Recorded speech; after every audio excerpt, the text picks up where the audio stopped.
Agogo bàbá mi ilẹ̀kùn gírí ló dúró pẹ̀lú ọwọ́ rẹ̀ méjì ọ̀kàn ká wákàtí èkejì ṣẹ́jú gẹ́gẹ́ bí a ti mọ̀ níléèwé alágogo gbọ̀ngbọ̀ngbọ̀ngbọ̀n níléèwé alágogo. Ilẹ̀kùn gírí ló dúró ọ̀kàn ká wákàtí èkejì ká ìṣẹ́jú gẹ́gẹ́ bí a ti mọ̀ níléèwé alágogo gbọ̀ngbọ̀ngbọ̀ngbọ̀n níléèwé alágogo.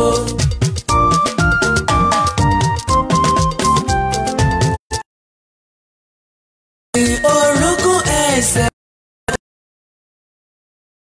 orúnkún ẹsẹ̀ orí mi èjìká mi orúnkún ẹsẹ̀.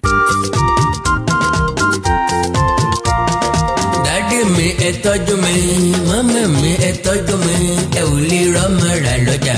Dádì mi ẹ tọ́jú mi dádì mi ẹ tọ́jú mi mọ́mí mi ẹ tọ́jú mi ẹ ò lè rí mi rà lọ́jà. Dádì mi ẹ tọ́jú mi dádì mi ẹ tọ́jú mi mọ́mí mi ẹ tọ́jú mi ẹ ò lè rọ́mọ rà lọ́jà. Dádì mi ẹ tọ́jú mi mọ́mí mi ẹ tọ́jú mi ẹ ò lè rí mi rà lọ́jà. Mọ́mí mi ẹ tọ́jú mi.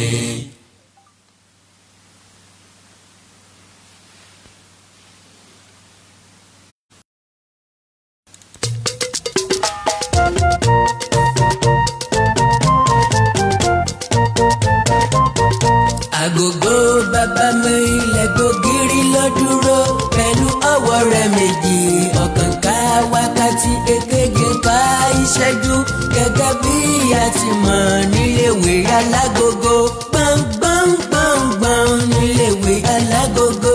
Agogo bàbá mi ilẹ̀kùn gírí èjìká mi orúnkún ẹsẹ̀ orí mi èjìká mi orúnkún ẹsẹ̀. Ṣé nẹ́tíwọ̀kì yìí yóò jẹ́ ká sọ̀rọ̀ lálẹ́ yìí? Pápápá mo ní nǹkan tí àwọn protesters ń béèrè fún 7 point request ni wọ́n pè é 7 point ìpéré ni wọ́n ní àwọn ń béèrè fún.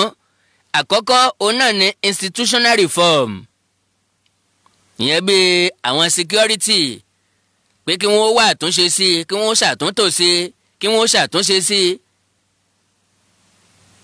Ohun tí wọ́n ń fẹ́, ohun tó lè mú wọn ṣiṣẹ́ wọn bó ṣe tó àti bó ṣe yẹ kí wọ́n ṣe. Ẹlẹ́ẹ̀kejì òun náà ni cost of governance. Mo ti sọ́rí ńgbà kan wípé owó ta fi ń finance executive ó ti pọ̀ ju nǹkan tí wọ́n lè rí owó ṣe nǹkan sí Nàìjíríà lọ. Èmi àtẹ̀yìn ó kàn mọ́ pariwo pé wọ́n increase tariff owó ná. A mọ̀ pariwo wípé gọ́fmẹ̀ntì wa ò fún wa lómi. A mọ̀ pariwo pé gbogbo ọ̀nà ni ò dáa.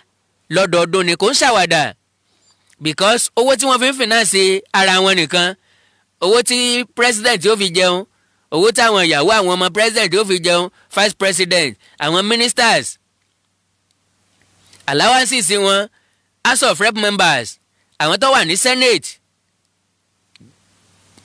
ó ti kó ìdá kan nínú ìdá mẹ́wàá budget. Because ìgbà tí wọ́n bá ṣí owó tán fẹ́ fi finance executive tó bá ti ń lé ní 1.1 trillion naira tẹ́ ẹ dẹ̀ pé bọ́jẹ̀tì ní 10.3 trillion naira. Ìwọ̀nba tó kù yẹn náà lè máa pín kélekèle o, eléyìí tẹ́ máa fi pín sí health service, eléyìí tẹ́ máa pín sí ibìkan. Báwo ni ìjọba ṣe fẹ́ ṣe nǹkan tó dáa? Kò sáǹfààní. Tí àwọn sẹ́nétọ̀ àwọn rẹ́pù tí wọ́n ń gbà ó ti pọ̀ jù. Àtẹ̀jáde ẹ̀ jáde nígbà kan lóòótọ́ làwọn tó wà ní senate wọ́n deny ẹ̀ wípé owó tí àwọn ń gbà kò tó bẹ́ẹ̀. But ẹ jẹ́ ká jọ béèrè lọ́wọ́ ara wa kí ni ìtumọ̀ púpọ̀ nínú owó tí wọ́n ń gbà. 1. Basic salary wọn lọ jẹ́ 2,484,245 naira. Wọ́n tún wá ń gba hardship allowance. Èwo ni hardship allowance? Ṣé ìṣẹ́ńṣẹ́ wọn ni? Ṣé hardship ń bá wọn jà ni? Àwa mẹ̀kúnnù ni hardship ń bá jà. Èwo wá ní allowances ẹ̀ tí àwọn tó ń gbà? Ìyẹn lọ bí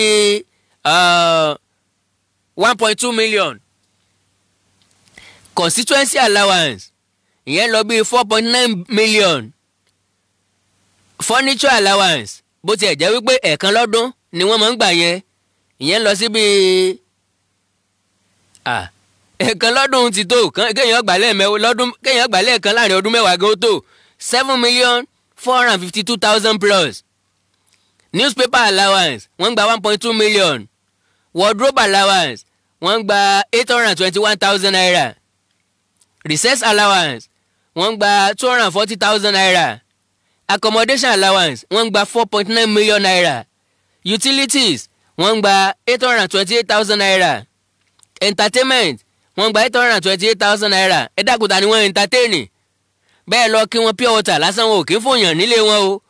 Bákan náà ni personal assistance allowance 621,000 naira. Vehicle maintenance allowance wọ́n gba 1,863,000 naira. Leave allowance wọ́n gba 248,424,000 naira. Severance gratuity wọ́n gba 1.8 million naira. Motor vehicle allowance wọ́n gba 9.9 million naira. At the end of the day owó tí sẹ́nétọ̀ kọ̀ọ̀kan ọmọ tí ọmọ tẹ̀ wọ́n lọ́wọ́ ó lọ sí bíi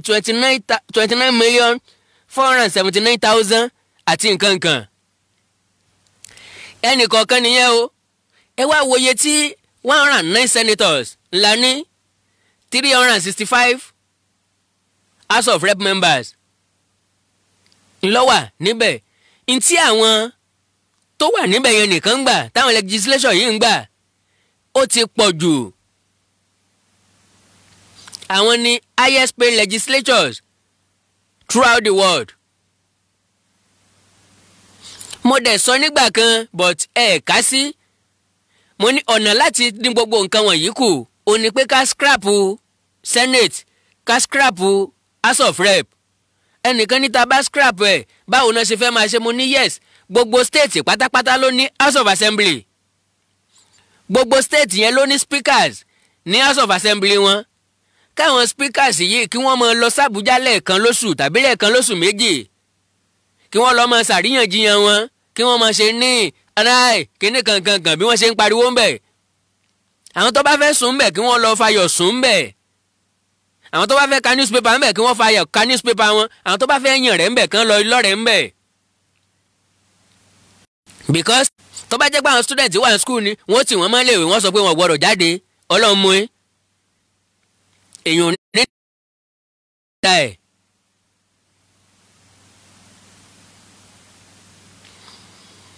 Nǹkan kẹta táwọn protesters ń béèrè fún ẹ̀tọ́ wa ní constitution reform. Ẹgbẹ́ constitution ìkàlẹ̀ kò wọ́ọ̀kì láti 1963 tẹ́tí ń lò. Kọ́lọ́hún ó jẹ́ kí nẹ́tíwọ̀kì ọjà láǹfààní àti sọ̀rọ̀ dáadáa. Ẹ jẹ́ ká ṣàtúnṣe sí constitution tá a bá ṣe agree láti jọ wà papọ̀. Bákan náà education reform. Ipò tí education Nàìjíríà wà ọwọ́ sí gan. A dẹ̀ pera wa ní giant of Africa. Ibo la ti giant? We are giant in nowhere. Population lásán la fi giant. Education wa ò dáa tó ti Ghana. Ẹ lọ sí primary schools tó jẹ́ public schools kẹ́ ẹ wo situation tó wà. Èèyàn fẹ́ sunkún. Àwọn ọmọ wórówóró ló wà ń bẹ̀. Àwọn tó sì wà ń bẹ̀ náà púpọ̀ wọn torí oúnjẹ ọ̀fẹ́ náà ṣe wà ń bẹ̀. Wọ́n ní gọ́ọ̀mẹ̀ntì ó fún wọn lóúnjẹ ọ̀fẹ́. Kì í ṣe wípé ẹ̀kọ́ tí wọ́n kọ́ ń bẹ̀ lọ dáa ju ní tí wọ́n fi lè wà ń bẹ̀ lọ. Universities wa kí ló wà ń bẹ̀? Ọjà yóò pa. Wọ́n ní sálárì àwọn bó ṣe wà láti 1992 ni. Bó ṣe wà láti ọdún 2009 ló ṣe wà títí di ìsìn. N táwọn ASUU tán strike lé lórí nìyẹn. Wọ́n ní hostels àwọn ọmọ àwọn kan bá dìde bíi pé tọ́lẹ̀tì wọn ti já short put ni wọ́n ń jù. Ẹ mọ̀ tán pé short put ìgbọ̀nsẹ̀ ìdájí ẹ ṣe sínú ọ̀rá ni nínú nylon. Ngbẹ̀lẹ́ tilẹ̀ lóko sí gbó tó bá wà ń tòsí shotput làwọn máa ń jù yàrá àkàwé wọn 0. bọ́ bá tiẹ̀ dé library ìwé mi tó ti wà ń bẹ̀ láti 1942 lọ́ba ń bẹ̀ wọn ò ra tuntun kó gọ́ọ̀mẹ̀ntì ò ṣe nǹkan kan ń táwọn ASUU ń béèrè fún nìyẹn o ṣùgbọ́n ní tí wọ́n fi jẹ́ Minister of Works and Employment Chris Ngige gbogbo yín náà lẹ ti mọ̀ ọ́ mọ̀lẹ́bí ló yẹ kóun àti Adams Oshiomhole kí wọ́n jọ jẹ́ àwọn méjèèjì asọ̀rọ̀ ṣàkàṣàkà wọn asọ̀rọ̀ ṣàkálá bí ẹni tí ò kí ẹ̀.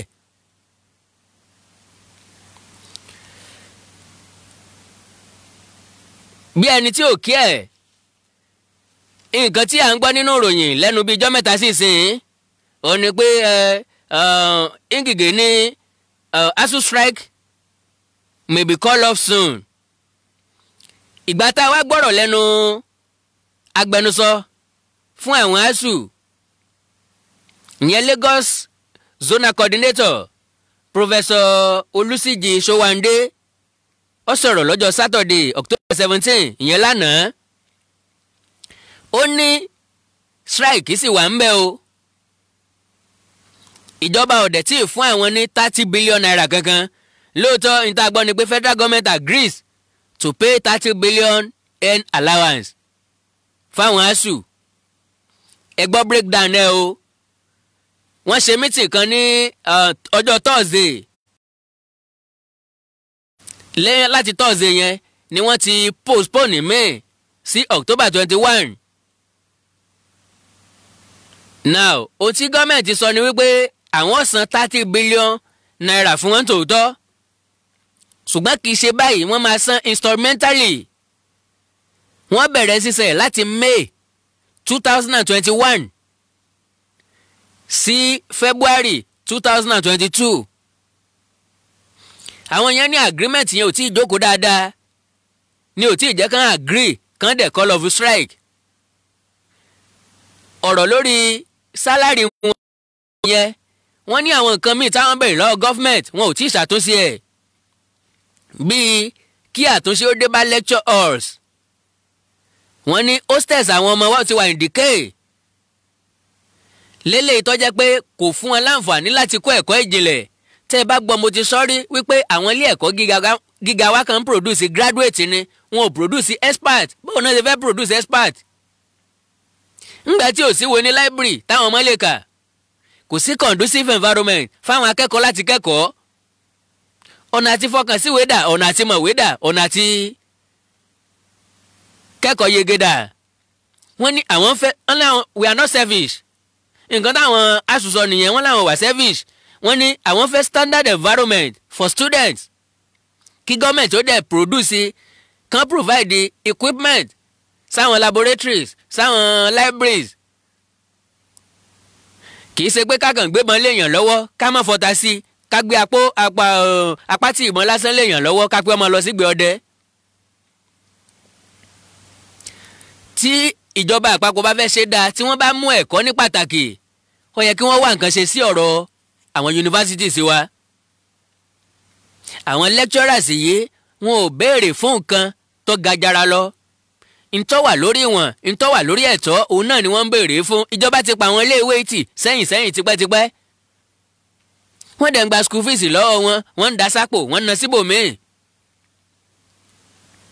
ẹ̀bẹ̀ là ń bẹ̀yìn ìjọba o ẹ bá wa wọ́nà àbáyọ sí nǹkan táwọn lecturers yìí ń béèrè ẹ bá wa dá wọn lóhùn lọ́gán because àwọn akẹ́kọ̀ọ́ wa náà gbọ́dọ̀ pẹ́ ń lé jù bẹ́ẹ̀ lọ kí wọ́n má di nǹkan míì kalẹ̀. owó iléèwé wọn ti ná tán kó tó kúrò àwọn òbí dẹ̀ ní wọn ò ráàyè ṣiṣẹ́ lockdown ti lọ́ọ̀kì gbogbo wa down mo sọ nínú mo ní during lockdown là ń wò after lockdown ńkọ́ àti ìmọ̀ tí ó ṣẹlẹ̀ àràpàràpà ẹ̀ ní gbogbo nǹkan tó wá gbówó lérí yìí dọ́là gbówó lérí epo gbówó lérí tàrífù náà increase àmọ́ ti ẹni tí àwọn Labour Congress ń ṣe àwọn náà propose strike tẹ́lẹ̀ kó tó di pé EndSARS protest bẹ̀rẹ̀ wọ́n call off ló kù bí ijọ́ mẹ́ta. èròǹgbà wa ni pé gọ́ọ̀mẹ̀ntì ti provide àwọn nǹkan tí wọ́n request fún. Meanwhile, government will provide anything. ẹ mórí ibi tí wọ́n gbé wọn sí ni kì í ṣe pé wọ́n sọ pé àwọn ò ní increase tariff yẹn. ntí àwọn labour sọ fún wọn ni pé tí wọ́n bá fẹ́ increase ẹ̀ kàn fáwọn lọ́sẹ̀ méjì. gọ́ọ̀mẹ̀ntì ti wá gbé sí bóyá oṣù mẹ́ta now kì í ṣe pé wọn ò ní increase wọn padà máa increase ẹ̀ náà. Negotiation wá dà nínú yẹn. Negotiation dà. ìyẹn bẹ́ẹ̀ ẹ̀bẹ̀ tá a bẹ̀ federal government náà ni pé kán bá wa dáhùn àṣù lóhùn. èèyàn fún EndSARS alphabetical order báwo ilé ìbò ṣe pé education and economic reform, N Nigeria constitution reform, D debt accountability because wọ́n gba lóònù ní China wọ́n gba lóònù níbìkan là ń gbọ́ nítorí fi lóònù ṣe yẹn àmọ́ wọn ò jábọ̀ fún wa orí wa dẹ̀ ni wọ́n fi yáwó ẹ̀tọ́ wa ni wọ́n fi san padà. S security reform, A anti-people policies cancellation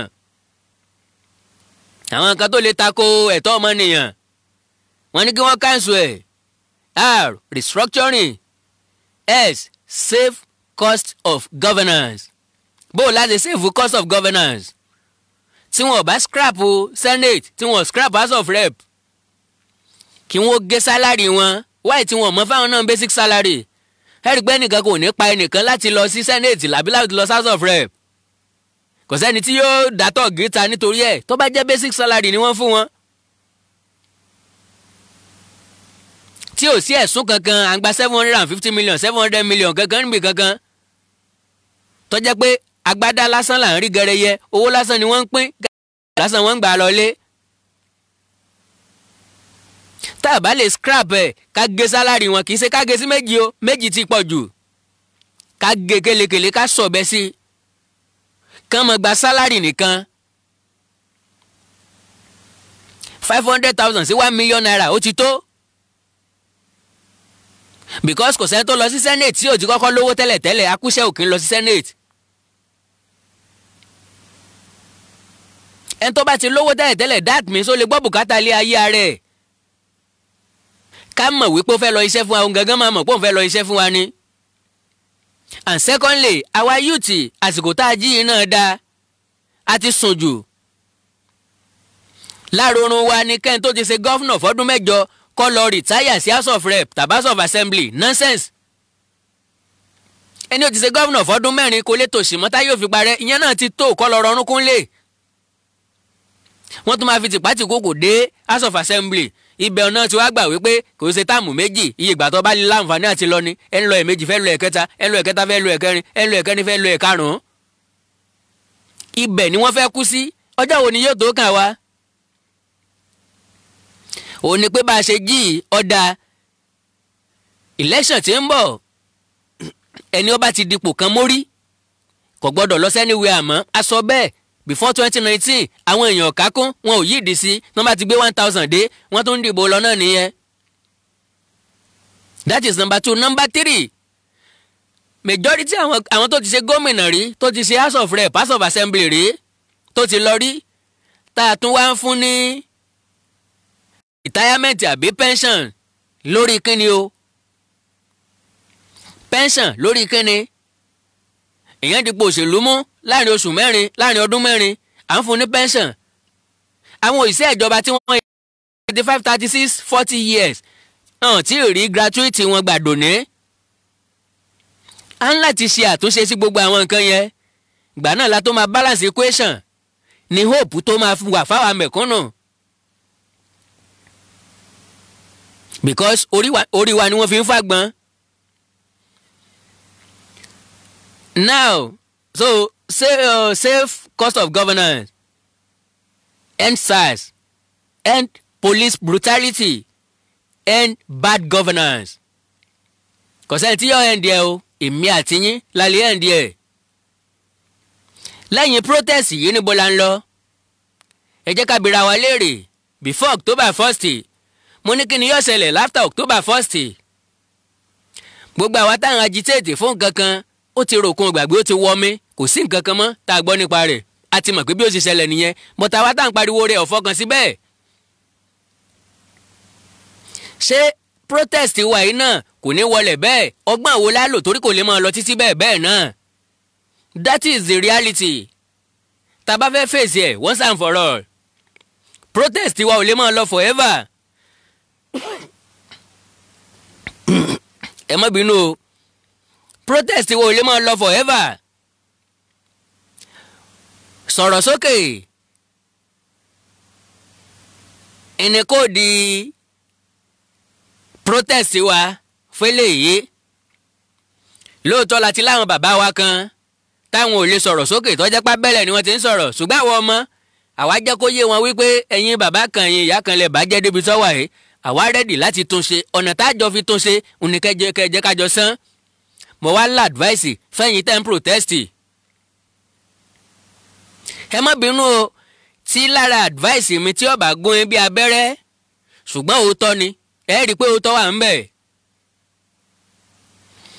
Lára advice mi ó ní wípé protest wa, mo sọ lẹ́ẹ̀kan wípé gọ́ọ̀mẹ̀ntì fẹ́ da àwọn sọ́jà síta, Operation Crocodile Smile. Mo fi Ọlọ́run Elédùmarè bẹ̀ yín, mi ò sọ pé kẹ́ stop protest o, because tá a bá stop ẹ̀ àti jẹ́ kó yé wọn pẹ́rù wọn ń bà wá nìyẹn. Ọ̀nà tó wà ní wípé ẹ má jẹ́ kẹ́nìkan kó mú weapon dání, àdá o, àpòlági o, ìbọn o, kẹ́nìkan kan ní tó fẹ́ protest kó má mú nǹkan kan dání. Wọ́n ti advice wa pé ká máa mú flag Nàìjíríà nìkan dání. And ẹ má jẹ́ ká ṣe mistake, ẹ má jẹ́ ká lọ protest EndSARS yìí ká má lọ mọ́ nǹkan míì tí ò bára wọn mu, tí ò lọ papọ̀. Like lára àwọn tó ń protest ń pariwo revolution now, ẹ má jẹ́ ọ papọ̀ mọ́ra wọn o.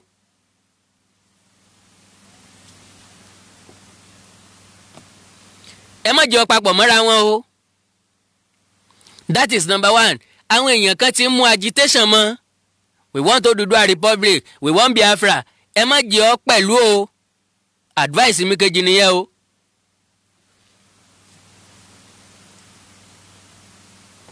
Ẹ má jẹ́ kó papọ̀ mọ́ra wọn o. Lẹ́yìn flag Nàìjíríà tẹ́ bá mú dání, ẹ má mú ti agitation kankan lọ́wọ́ pẹ̀lú ẹ̀.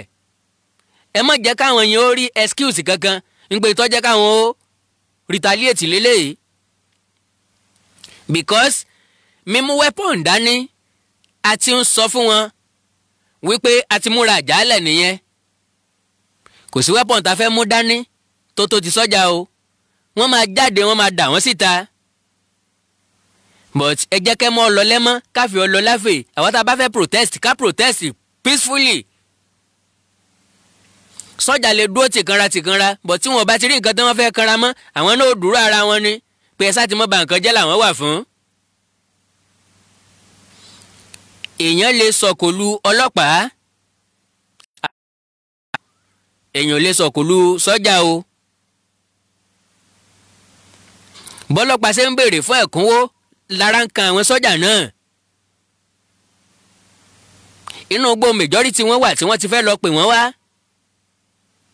Ìyà ń jẹ majority wọn, ara ń kan wọn, inú kanra ni wọ́n wà. Ẹ má jẹ́ kí wọ́n wá fi kanra tí wọn kán máa fi mú wa ń ta, kán má fi kanra ìtàmájé. Ẹ já ṣe nǹkan tiwa wọ́ọ́rọ́wọ́, igi lásán ẹ má mú dání.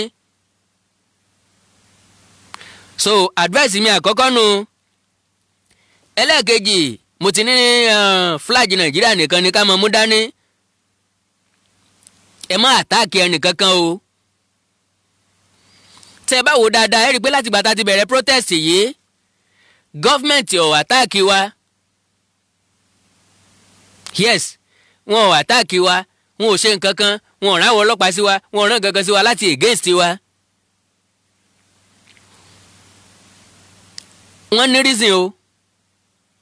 kì í ṣe pé báyà torí pé wọn ò ti sọ̀rọ̀ yẹn àti kápá ìjọba nìyẹn, ẹ jẹ́ á sọ reality fúnra wa. eégún tó bá pidán mọ níwọ̀n ní pidán pẹ́.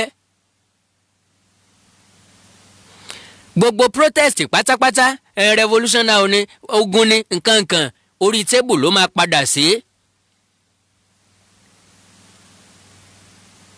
anything téèyàn bá ń ṣe against gọ́ọ̀mẹ̀ntì láyé a strike ni a ṣe nǹkan kan ni orí tébù náà ni padà bọ̀.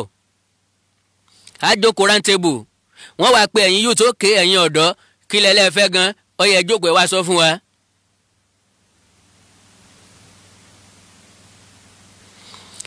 sẹ́yìn protesters ẹ̀yin organizers ẹ̀yin leaders protest yìí ṣe ti ń prepare láti jókòó round table pẹ̀lú ìjọba tí wọ́n bá pè yín at any time.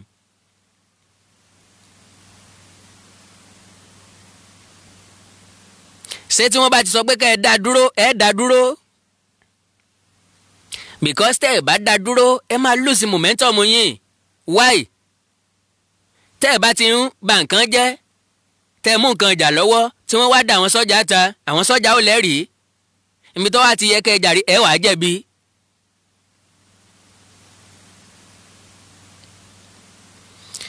ṣé ẹ mọ̀ wípé àwọn ìbéèrè yín gọ́ọ̀mẹ̀ntì ti ń dáhùn sí wọ́n lè mọ́ tí ì dáhùn sí gbogbo ẹ̀ o but wọ́n ti ń dáhùn sáwọn kankan that means wọ́n gbọ́rọ̀ wa.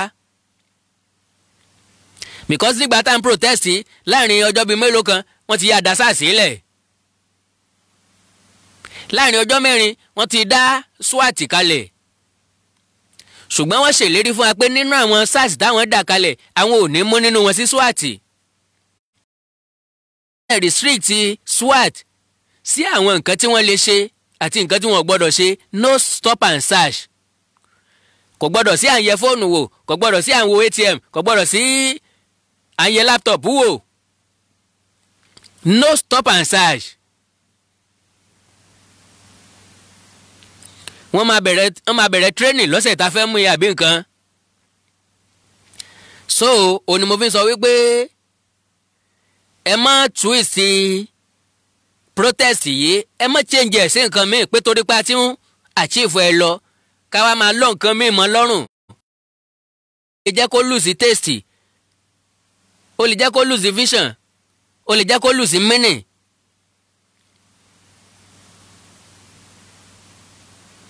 so ẹ má lọ fọkàn sí wípé torí pé gọ́ọ̀mẹ̀ntì ò ti sọ̀rọ̀ ẹ já máa ṣe nǹkan tó wù wá lọ kò ní pé wá o. now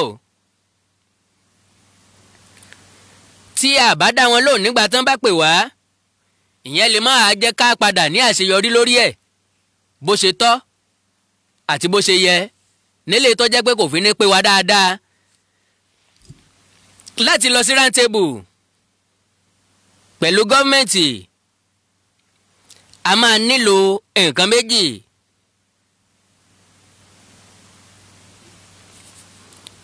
a máa nílò àwọn olórí tí wọ́n síwájú wa àkọ́kọ́ nìyẹn.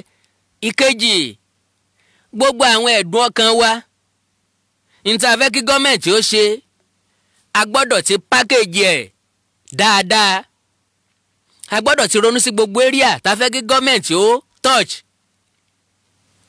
gbogbo ẹ̀dùn ọkàn wa ní tá a fẹ́ kí wọ́n ṣe a gbọ́dọ̀ ti kó gbogbo ẹ̀ sójú kan kì í ṣe pé ńgbà tá a bá rí wọn tán tá a bá negotiate tán láti ṣẹ̀ṣẹ̀ mọ́ sọ pé arántí kan bá a ṣe mú lámúra wọn yóò jẹ́ ká dàbí ẹni tí ò mọ nǹkan tó ń ṣe tàbí ẹni tí ò mọ ibi tí ń lọ.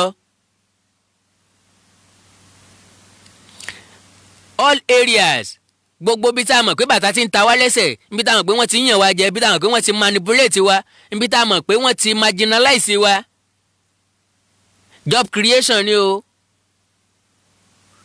insecurity ni o increase of electricity tariff ni o petroleum pump price ni o àti bẹ́ẹ̀ bẹ́ẹ̀ lọ a ti máa kó gbogbo ẹ̀ sínú àsùnwọ̀n kan tán bá ti bèrè lọ́wọ́ a kàn ná sí wọn ṣàgìlà ni. àwa gbọ́dọ̀ pé àwọn nǹkan tá a fẹ́ yìí sí sọ̀rí bíi mẹ́ta.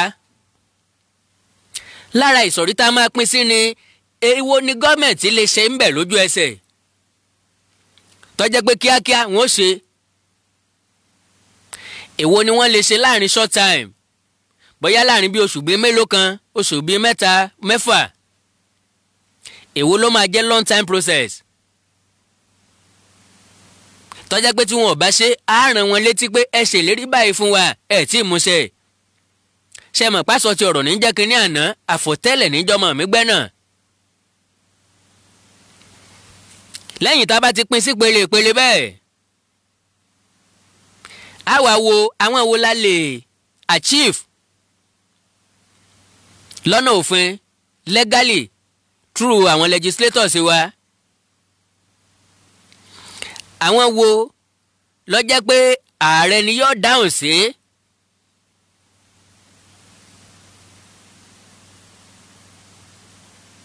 àwọn wo ló jẹ́ pé àṣẹ lásán ni wọ́n pa. àwọn wo ló jẹ́ pé àtúnṣe la máa ṣe sí i. bí ensars nísìn àtúnṣe ni a ní kàn reform ẹ̀. constitution àtúnṣe ni a ní kàn túnṣe. education health because kálátúnṣe wà ní health ni gómìnà state kan fódìdí ọdún 8 kò ní lọ kú sí state míì. ká lọ hospital lú ẹ̀ ó dúó bó ṣe yẹ kó dúó ni kí ló fẹ́ mọ wá gàgìrì ìlú onílùú. so a máa pín gbogbo àwọn nǹkan yẹn bẹ́ẹ̀ bẹ́ẹ̀. kí wàá la wá nílò ọ̀rọ̀ kan láti yan olórí. mo mọ̀ pé kò sí nínú àjẹ́ndà àwọn protest kò sínú àjẹ́ndà yín. ń tẹ́ kàn fọkàn sí ni pé ká protest after protest kí gọ́ọ̀mẹ̀ntì ọ̀dẹ̀ dá wa lóhùn ó lè má rí bẹ́ẹ̀ ó lè má jẹ́ 1+2 kó máa jẹ́ 3 bá a ṣe ní lọ́kàn. báwo láìsè wá yan olórí láti Èkó dé Ìbàdàn Ìbàdàn dóṣogbo Òṣogbo dé Enugu Enugu dàbújá bó láìsè yan olórí. advice ni o mi ò pa láṣẹ torí ń wọ̀. ṣùgbọ́n gẹ́gẹ́ bí ọ̀dọ́ gẹ́gẹ́ bí ọ̀kan lára yín a lè advice ara wa. a ti mọ̀ pé kò ságbára méjì tá a ní ju social media lọ. kò sọ́nà míì tá a lè gbà wọ́n ti gbà wípé ọmọ díjítà ni wá. agbára díjítà náà la ní agbára díjítà náà la dẹ̀ lò bó o láṣẹ wá lò tí ó fi pé wa. àwọn tó ń protest yìí ẹ má jẹ́ ká change title ẹ̀ EndSARS. governance and bad governance.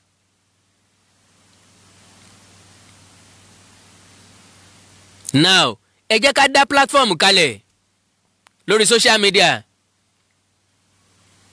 nínú platform yẹn ká jẹ́ káwọn èèyàn ó nominate ara wọn voluntarily but ká make sure pé platform yẹn wà káàkiri gbogbo state.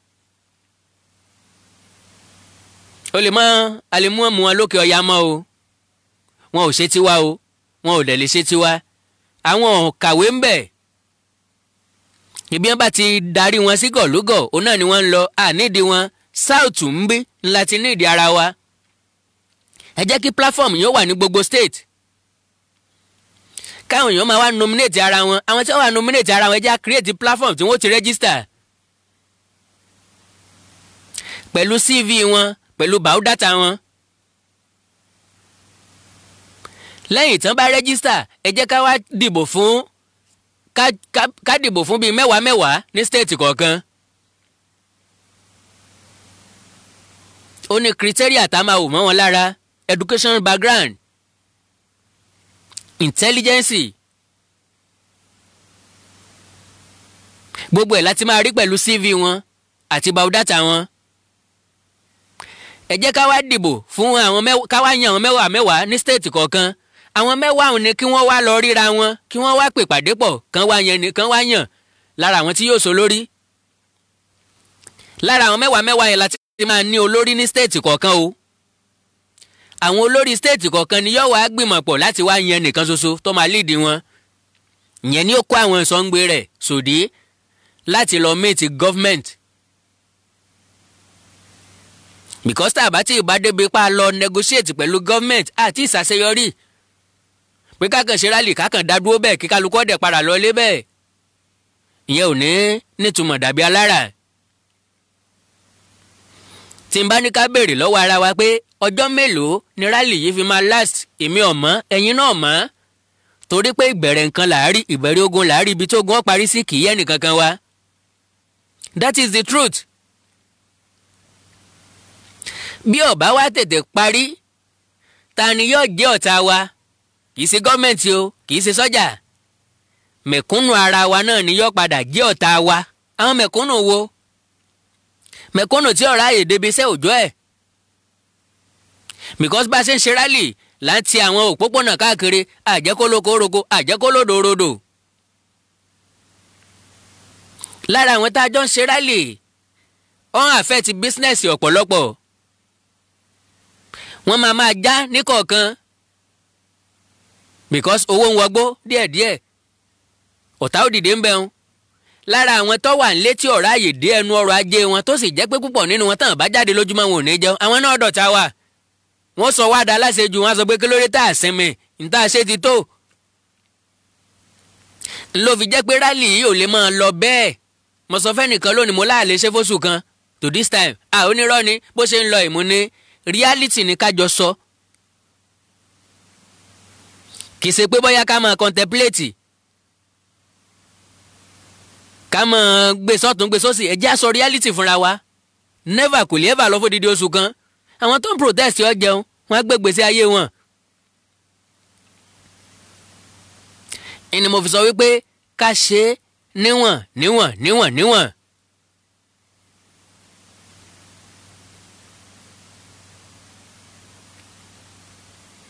tí gọ́ọ̀mẹ̀ntì bá ti pè wá ká dá wọn lóhùn ká dẹ̀ mọ́ lọ rálì wa mọ́ nǹkan míì tí ó bá jọra wọn. ẹ jẹ́ ká wá dá ọjọ́ gẹ́gẹ́ mo ṣe sọ that is after platform yẹn after tá ti yan àwọn èèyàn ní state kọ̀ọ̀kan pẹ̀lú CV wọn àti biodata wọn èèyàn bíi 5 sí 10 ó ti tó àwọn state leaders àwọn ló máa yan ẹni tó máa lead ní gbogbogbò ṣùgbọ́n ẹ já rí dájú wípé gbogbo ìpínlẹ̀ pátápátá ńlọ lásojú nínú ẹ o ẹ má gbé ẹnìkankan sẹ́yìn àwọn tíìmù tí yóò wá mí ti gọ́ọ̀mẹ̀ntì èyíkéyìí tíjọba máa rán wá tàbí tán máa set up gbogbo àwọn proposal wa ẹ jẹ́ kó ti wà intact lẹ́kùnrẹ́rẹ́ láì ṣẹ́kù kankan who knows a lè make history wípé nígbà báyìí àwọn báyìí ló yí gbà padà tá a bá fẹ́ sọ sí tá a fọgbọ́n sí. My dear brothers and sisters ẹ̀yin youth in Nigeria greatest Nigeria youth great ten protest fún ESSAS ojú wa ń bẹ lára yín o bẹ́ẹ̀ ni ìrètí wa ń bẹ lára yín destiny wa ó wà lára yín ó wà lọ́wọ́ yín.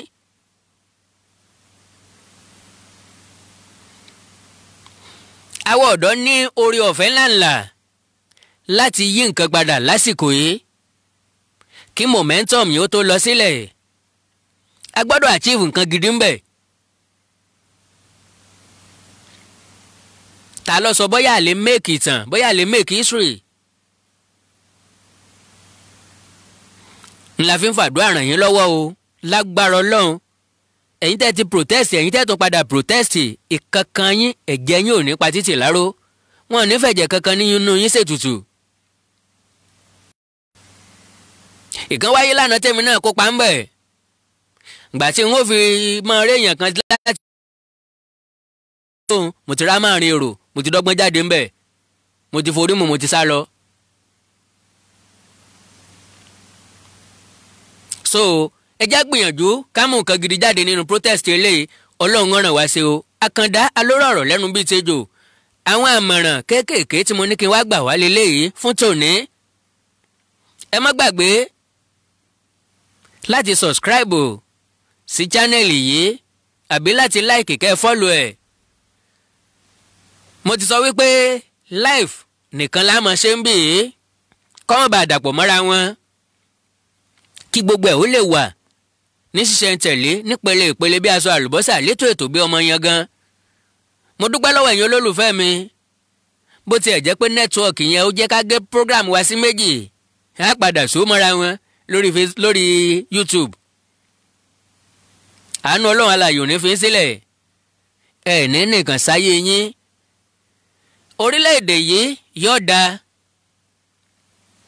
àwa tí a wá agitate Àkàndá ń jẹ́ kó yé wa wípé a máa padà achieve dream wa pẹ̀lú agitation wa. ọ̀nà wo láàrin àwọn ìgbésẹ̀ wo la máa gbé ọlọ́run ọba mi ń gbọ́ ń ó gùn lé láìpẹ́. ó ní mo fi sọ fáwọn èèyàn tí ń sọ̀rọ̀ nígbà yẹn wípé kò sẹ́ni tó nífẹ̀ẹ́ ilẹ̀ Yorùbá jù mí lọ nínú wọn. That is number one. And secondly, ẹni tó nílùú ọ̀dà onìkan kọ́ ni ó jẹ́ ẹ̀. àlá gbogbo wa ní kílẹ̀ Yorùbá ó ní òmìnira táwa gbà èwo ni yóò rọ̀ wá lọ́rùn ọ̀nà wo la gbà àágùnlé láìpẹ́. níbí kọ́ o lórí platform wa agitation for tẹ́lẹ̀tẹ́lẹ̀ a máa change ẹ̀ sí agitation for Odùduwà nation láìpẹ́ jọjọ. ṣùgbọ́n ẹ̀yin tẹ́ ń protest ẹ mọ̀ mú mọ́ o ẹ má jẹ́ adalúrúpọ̀ mọ́sàpà. ẹ máa rí wípé pẹ̀lú strategies honestly a lè achieve èèmù wa àláwálé wá sí ìmúṣẹ. ọkọ̀ Nàìjíríà ti wà lójú agbami o ẹni tí yóò gbèrò àmọ́ asáàmọ̀ pa sí wà ń bẹ̀ náà níwọ̀nba àgbà tá a sì wà ń bẹ̀ náà ẹ̀jẹ̀ àtúnṣe. ọ̀rọ̀ 2023 kí n sáré brief yín kó tó di pé mò ń lọ. ẹjẹ́ àti Bọ́lá Tinubu lẹ́yìn ẹ má jẹ́ àtẹnra wa àwọn ará òkè ọya wọ́n ń ṣèpàdé oríṣiríṣi lọ́wọ́ báyìí. ẹ mọ̀ pé nǹkan tí Àkàndá bá sọ ọ̀tẹ́ ni authentic ní jẹ́ bẹ́ẹ̀. wọ́n ń gbèrò lọ́wọ́ wọ́n mọ̀ wípé gbogbo agitations yìí táwọn bá fún wa ní president ní south a máa dákẹ́ which is very very true ànípẹ́ rọrùnkún. wọ́n mọ̀ pé agbára fẹ́ wá sí south ní 2023 ṣùgbọ́n wọn ò fẹ́ gbé fún Yorùbá tàbí Tinubu. ǹjẹ́ ẹ̀mẹ́ tí ń bẹ lórí èrò wọn Goodluck Jonathan. Jonathan lè deny ẹ̀ pé òun ò ní interest ẹ bá béèrè ó lè sọ pé òun ò ní interest irọ́ ni because wọ́n ti gbé yẹ̀wò èròǹgbà wọn ni wípé Jonathan gentle kò yé ti Haúsá kò yé ti Fúlàní.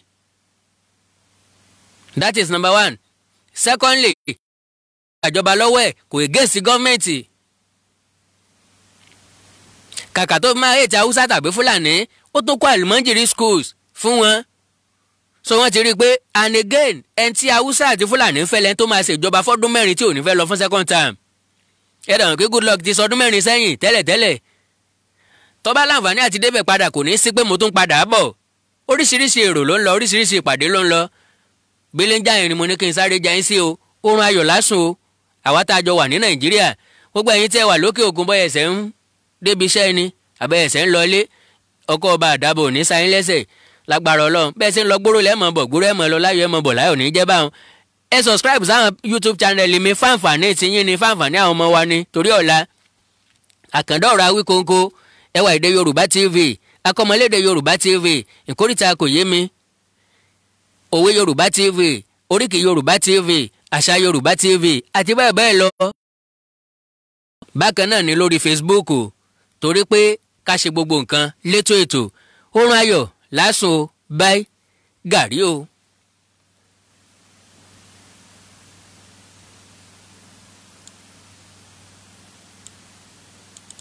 mo ṣe ìlérí fún orílẹ̀-èdè mi Nàìjíríà láti jẹ́ olódodo ẹni tó ṣe é fi ọkàn tán àti olótìtọ́ ènìyàn láti sìn ín pẹ̀lú gbogbo agbára mi, láti sa ipá mi fún ìṣọ̀kan rẹ̀ àti láti gbé e ga fún ìyìn àti ògo rẹ̀. Kí Ọlọ́run kí ó ràn mí lọ́wọ́.